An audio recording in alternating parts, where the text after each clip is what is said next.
Hello बच्चों। अभी तक हम लोग पॉइंट चार्जेस की बात कर रहे थे, लेकिन दिमाग में बात आपके जरूर आई होगी, कोई जरूरी थोड़ी कि पॉइंट चार्ज ही हमेशा अवेलेबल हो। चार्ज डिस्ट्रीब्यूटेड फॉर्म में भी हो सकता है। जैसे हम इस बॉडी को चार्ज देते हैं तो यहां से यहां तक कंटिन्यूअसली डिस्ट्रीब्यूटेड हो, तो ऐसे चार्ज को हम लोग कंटिन्यूअस चार्ज डिस्ट्रीब्यूशन कहते हैं। तो कंटिन्यूअस चार्ज डिस्ट्रीब्यूशन मेनली हम लोग को 3 टाइप के डिस्कस करते हैं। एक ऐसा चार्ज डिस्ट्रीब्यूशन जिसमें हम किसी चार्ज को हम किसी लेंथ के अलाउंग डिस्ट्रीब्यूट करें। कोई थिन वायर है आपके पास, उसको अगर चार्जिंग करते हैं तो उसके लेंथ के अलाउंग डिस्ट्रीब्यूट हो जाएगा। तो ऐसे चार्ज को हम लोग लीनियर चार्ज या लाइन चार्ज कहते हैं। हिंदी में आप रेखीय आवेश कह सकते हैं, रेखल आवेश कह सकते हैं। तो this type of charge in which charge is distributed over length, it is called linear charge. वो स्ट्रेट लाइन भी हो सकती है, कर्व लाइन भी हो सकती है। Charge distribution over a length है तो दैट लेंथ में बी स्ट्रेट लाइन और as well as curve. In both the cases this is called linear charge और लाइन चार्ज। और यहाँ एक क्वांटिटी और इससे एसोसिएटेड आपको बता दी जाए कि इससे यूनिट लेंथ में कितना चार्ज आएगा, एकांक लंबाई में कितना आवेश आएगा। The charge per unit length का दूसरा नाम होता है लीनियर चार्ज डेंसिटी। ये सब नाम याद रखना बहुत जरूरी होते हैं, ये सब टर्मिनोलॉजी बहुत जरूरी होती है। किसी भी जब न्यूमेरिकल प्रॉब्लम में लिख दिया जाता है a wire has the linear charge density this much, तो आपको उसको समझना पड़ता है कि लीनियर चार्ज डेंसिटी क्या है। Linear charge density means charge per unit length. रेखीय आवेश घनत्व मतलब एकांक लंबाई पर आवेश। तो एकांक लंबाई पर आवेश क्या हो जाएगा, total charge divided by total length. इसका स्पेशल डिनोशन है, लैम्डा से रिप्रेजेंट किया जाता है। अगर एल लेंथ में क्यू चार्ज डिस्ट्रीब्यूट किया गया है तो यूनिट लेंथ में कितना चार्ज हो जाएगा, Q अपॉन एल। तो this is the linear charge density Q upon L. अब आप इसकी यूनिट भी सिंपल से जान लो, कूलम पर मीटर इसकी यूनिट हो गई। इसका डायमेंशन फॉर्मूला भी जान सकते हो। चार्ज का क्या होता है, T है, इसका L, तो डायमेंशन फॉर्मूला हो जाएगा L माइनस 1 TA। अभी तो हमने ये सिस्टम बताया, अब इस सिस्टम के कारण किसी पे फोर्स डिस्कस होगा, वो भी आगे होगा। अब आपका लीनियर चार्ज जैसे आप जान गए, जब लाइन पे किसी लेंथ पे डिस्चार्ज डिस्ट्रीब्यूट हो।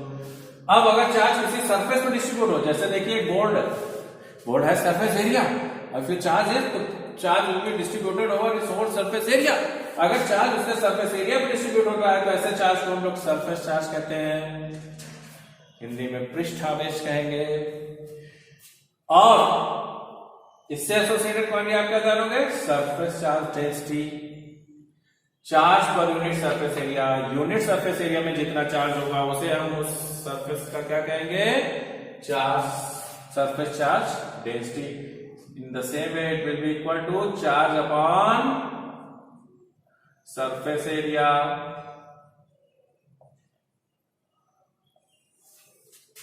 and it is represented by sigma, it is equal to Q upon A। ये सरफेस प्लेन सरफेस भी हो सकती है, कर्व सरफेस भी हो सकती है, स्पेशल स्फेरिकल सरफेस भी हो सकती है। किसी भी शेप की सरफेस है, अगर चार्ज सरफेस एरिया पे डिस्ट्रीब्यूटेड है तो सरफेस चार्ज कहलाएगा, और उसके यूनिट सरफेस एरिया पे जितने चार्ज की अमाउंट होगी that will be called surface charge density. इसकी यूनिट क्या होगी, कूलम पर metre square. Dimension formula L minus 2 TA। अब अगर आप किसी बॉडी को चार्ज दो और वो उसके पूरे वॉल्यूम पे डिस्ट्रीब्यूट हो जाए, if the charge given to a body is distributed over its whole volume, तो ऐसे चार्ज को हम लोग वॉल्यूम चार्ज कहेंगे। थर्ड पार्ट, चाहे जिस शेप का हो, किसी भी शेप की बॉडी हो, अगर वॉल्यूम पे हो, वॉल्यूम पे डिस्ट्रीब्यूट हुआ है तो हम लोग इसको कहेंगे वॉल्यूम चार्ज। और उसके यूनिट वॉल्यूम पे जितना चार्ज होगा, चार्ज पर यूनिट वॉल्यूम, उसको हम लोग वॉल्यूम चार्ज डेंसिटी कह देंगे। हिंदी में आप क्या कहेंगे, आयतन आवेश। और एकांक आयतन पे जो आवेश की मात्रा होगी उसे हम लोग आयतन आवेश घनत्व कहेंगे। And this will be equal to total charge upon total volume of the body. It is represented by rho. अगर बॉडी का वॉल्यूम V है और उसको Q चार्ज दिया आपने, तो Q अपॉन V। तो this V is what? Volume. इसकी यूनिट क्या हो जाएगी? कूलम पर metre cube. Direction formula N-3 ये छोटी सी चीजें हैं जो अक्सर आप लोग ध्यान नहीं देते, क्योंकि इसकी बहुत जरूरत नहीं पड़ती, आप ध्यान नहीं देते हो तो छूट जाता है। लेकिन जो क्वेश्चंस किसी कंपटीशन में आप में और बाकी बच्चों में डिफरेंशिएट करते हैं, उन क्वेश्चन में ऐसी टर्मिनोलॉजीज यूज हो जाती है कभी कभार जो आप नहीं ध्यान दिए थे, नहीं जान रहे थे, है इजी चीज, लेकिन आप नहीं ध्यान देते हो तो आप मिस कर जाते हो। और ये छोटी छोटी चीज मिस करने से आप बड़ा चीज मिस कर जाते हो, तो इसको ध्यान रखना बहुत जरूरी है। अब देखिए जरा हम लोग इस सिस्टम के कारण किसी पॉइंट चार्ज पे लगने वाले फोर्स की बात करेंगे। अभी कूलम साहब ने आपको क्या बताया था? 2 पॉइंट चार्जेस के बीच लगने वाले फोर्सेस को। अब हमारा एक चार्ज हो गया continuous charge distribution. This system is exerting force on any other point charge, इसको हम फाइंड करेंगे। थोड़ा सा मैथमेटिकल स्टेप्स यूज करना पड़ता है। तो सबसे पहले हम बात करेंगे force on a point charge due to linear charge और लाइन चार्ज।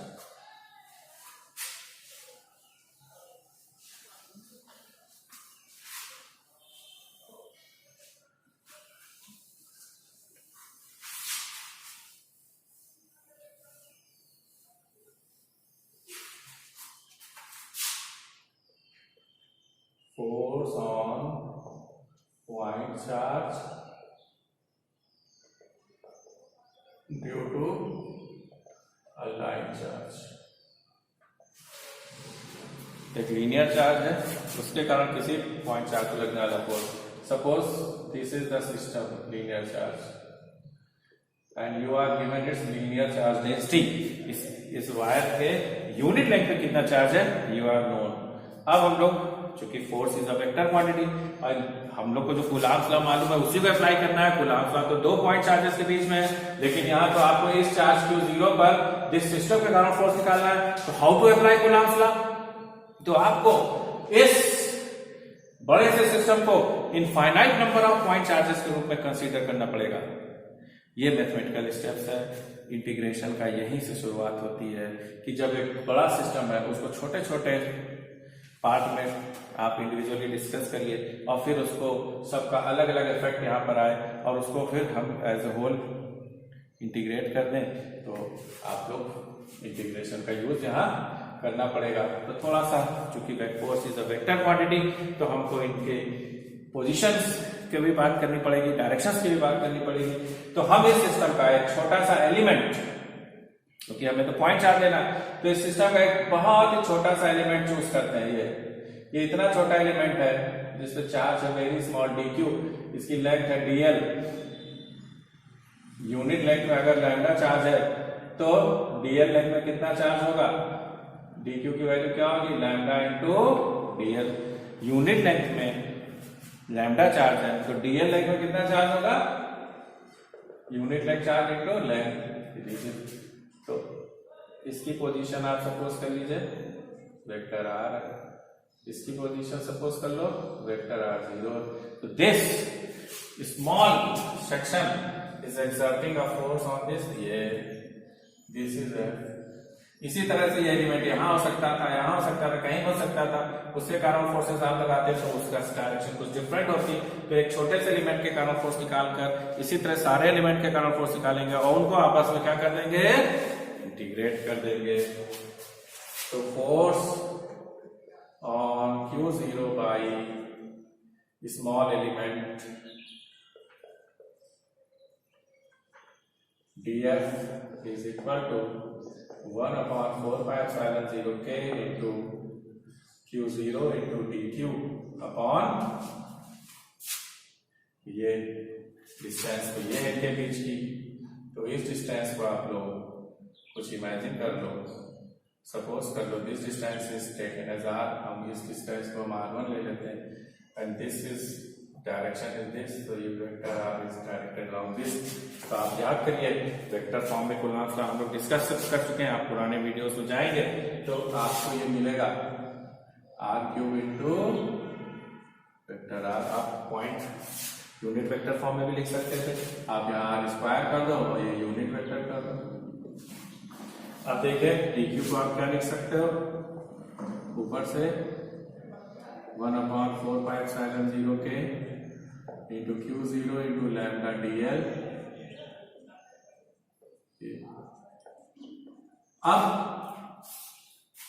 इस पे पूरे सिस्टम का नाम फोर्स निकालना है, तो हर एलिमेंट्री सेक्शन, छोटे छोटे एलिमेंट्री सेक्शन का नाम आपको फोर्स निकाल के इसी को इंटीग्रेट करना है। तो net force on Q0 due to whole linear charge F will be given by integration of this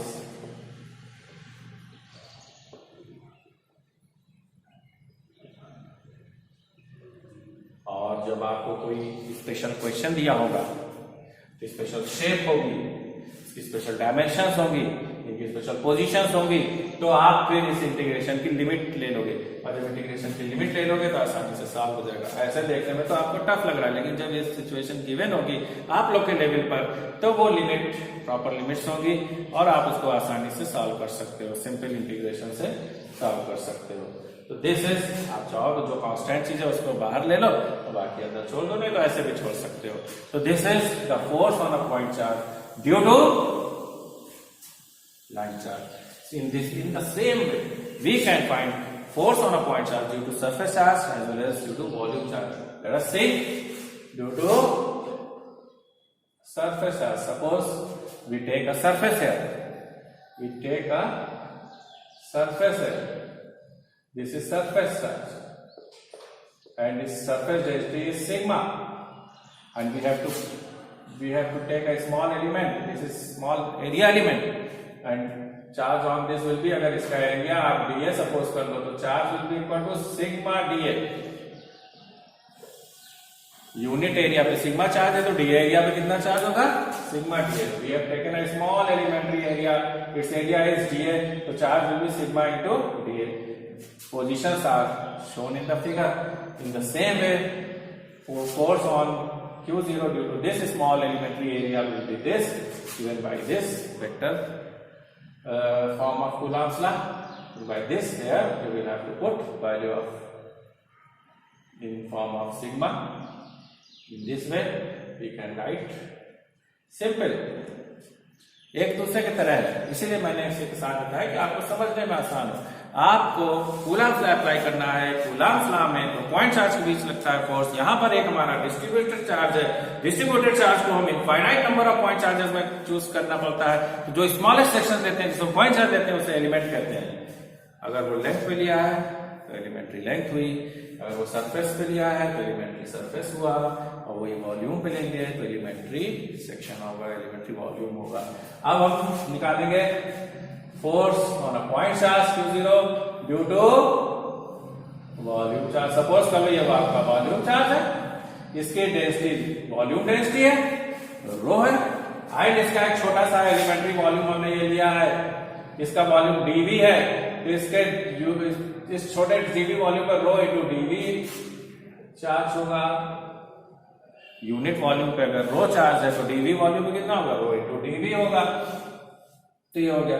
अब बिल्कुल ये एक स्मॉलेस्ट सेक्शन आपने चूज किया, ये वॉल्यूम सेक्शन है, लेकिन है तो smallest section, it can be treated as point charge. ये पॉइंट चार्ज है, ये पॉइंट चार्ज है। कूलम्स आपने बताया है फोर्स, ये कूलम्स वेक्टर फॉर्म आपने लगा दिया, तो ये देखिए फोर्स आ गया। यहां पर अब आप वैल्यू रख दो, ये वाली रो इंटू dV, तो नेट फोर्स आ गया। यहां पे क्या हो गया, वॉल्यूम चार्ज,